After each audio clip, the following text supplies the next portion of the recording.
first two games with Thomas Brown as interim head coach, well, they've struggled, losing by 18 at Minnesota and then by 25 to the 49ers. Kenny Albert was on the call that Niners game 2 weeks ago. He's going to call today's game, and right now he's on the field with our very own Cassie Carlson. Hi, Cassie. Hey, Lou, well, he was also back here against the Panthers when the Bears actually won that game. And the topic of conversation was, well, the Bears were looking better. Caleb Williams had this offense going, but they hadn't played any legit competition so far. So when you saw that team, what were you thinking that moment? And then when you saw them a couple weeks ago in San Francisco, just how this season has unraveled? Well, they did look pretty impressive in that Carolina game, which was their third win. They got to 4-2 and obviously haven't won since. But by the way, if I could just go back, Devin Hester, teammate of my partner here today, Jonathan Vilma, at the University of Miami. So a bit of a connection. But, you know, obviously they've gotten off to some slow starts as of late, haven't scored in the first half in the last 3 games now. So I think that's a key today for the Bears, is to try to put some points on the board early. We know that this Lions defense is banged up with 16 players on IR, and we also know that Caleb Williams has had some accuracy issues with his receivers that he hasn't been really on the same page with all season. From what you've gathered and talking to him and some of the teammates, what are you taking away from how he wants to approach the last 3 games? Well, first of all, in the first game against the Lions, despite what happened at the end in the last minute, 3 touchdowns, no interceptions.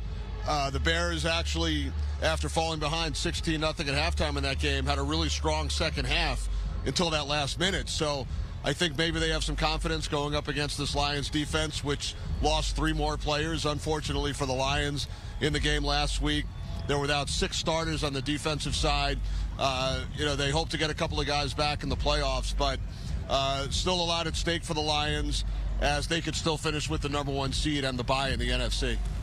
Hey, Kenny, it's Lou here back at our studios. You and I go back a long time, so I know you're going to shoot me straight and be honest with me here. I know they're 4-10, and you are what your record says you are. But I look at this Bears team, man. It still has talent.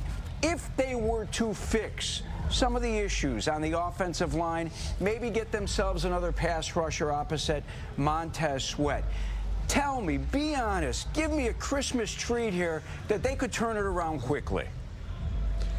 No, absolutely. I don't think it's a 4-10 team. When you look at how some of the games ended, the Hail Mary in Washington, you know, opportunity to win a couple of other games right at the end. So, you know, they could have 6 or 7 wins right now. Like you said, you are what your record says you are, but I definitely don't think they're a 4-10 team. They're in the best division in football, and those 3 consecutive games, as you know well, you know, against the 3 division opponents, losing by a combined 7 points. So if a couple of things went their way in some of those games, we're looking at a team with 2 or 3 more wins. And in talking with San Francisco 2 weeks ago, Detroit this week, everyone on the other side very impressed with the Bears defense. They're still playing hard. They're up there in the top 10 in a number of statistical categories. Offensively, Caleb in his first year obviously has had some ups and downs, has the long streak without an interception, which is impressive. He's gotten sacked a lot more than the Bears would have liked, 58, which leads the league. But definitely have some weapons on offense, some things to shore up during the offseason. But you know, like I said, they're not a 4-10 team at all. And Kenny, before we let you get to work, we'd love to get your thoughts just on the career arc of Detroit's quarterback, where Jared Goff was the #1 overall pick when he came out to the Rams. And so we see Caleb in his rookie season, some of the ups and downs that go with that. And Goff is putting together a season that's been of MVP caliber. And we spoke with Jared Goff about that very subject. We asked him about Caleb Williams. They're both first overall picks. And Goff reminded us he started 0-7 that first year with the Rams. It was pretty rocky. And, you know, he emphasized that for Caleb and some of these other young quarterbacks, people expect you to be a Hall of Famer right away, and that doesn't happen. Goff starts 0-7. They bring in Sean McVay. He makes it to the playoffs in his second season, makes it to a Super Bowl in the third year. I'm not saying that's the path for every young quarterback, but he went through that rocky road and was able to turn it around pretty quickly. Kenny, thanks so much. I knew you'd make me feel good during this holiday season. Always great to see you. Thanks, guys. Really appreciate it.